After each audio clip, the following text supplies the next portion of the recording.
And the up. Jacqueline's Diamond shows alertness at the start, running by the rail. Classic play, then comes Kidlat. Adonis comes next, then followed by Magalang. Next in line is runner number 7, Camela Bang. And Blue Material is running at the tail of the field.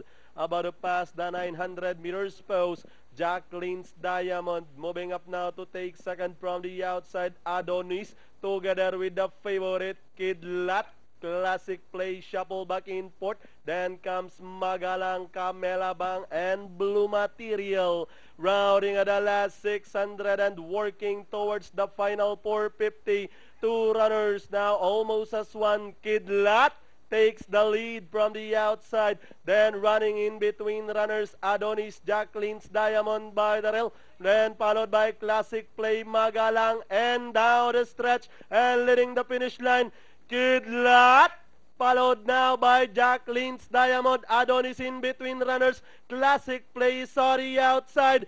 Jacqueline's Diamond fighting back, Kidlat at the center, Classic Play on the outside.